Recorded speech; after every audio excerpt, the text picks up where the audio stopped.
Assalamualaikum warahmatullahi wabarakatuh. Perkenalkan, nama saya Vera Andini.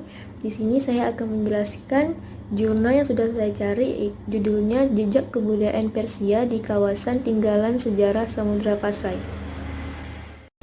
Baiklah, di sini saya akan menjelaskan tentang Samudra Pasainya terlebih dahulu. Samudra Pasai adalah sebutan untuk satu wilayah di pesisir utara Aceh, Sumatera, di mana pada abad ke-13 sampai 16 Masehi telah berdirinya dinasti Islam atau kerajaan Islam.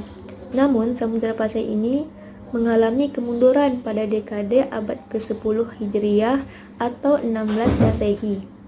Dan setelah Sultan yang terakhir, Zainal Abidin bin Mahmud, wafat pada 923 Hijriah atau 1518 Masehi, kota ini jatuh dalam kekuasaan pemerintah Islam yang berada di pesisir barat laut, Pulau Sumatera.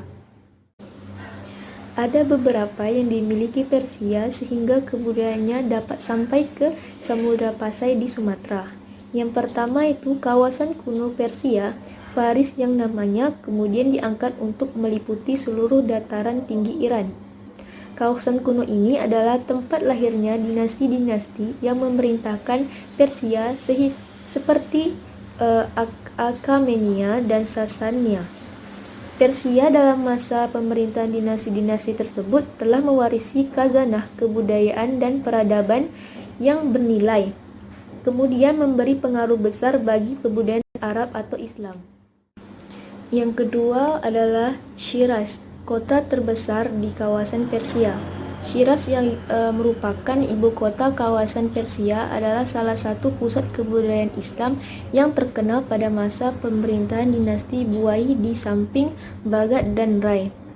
Namun demikian, suatu hal yang berbeda dari lainnya ialah karena Shiraz ini sebagai pusat kegiatan budaya di kawasan Persia masih menyimpan warisan-warisan kebudayaan Sasania yang kuno.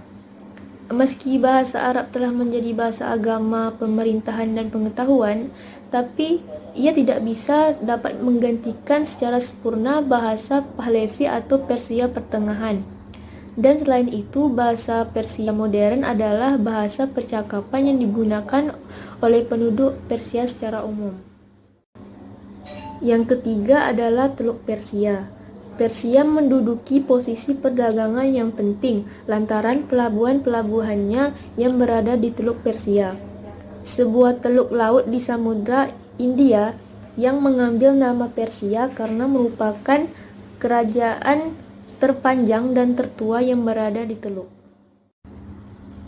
Di sepanjang pesisir Teluk Persia sebelah timur terdapat kota-kota antara lain Bushehr dan Siraf, dan juga pulau-pulau seperti Kark dan Kish.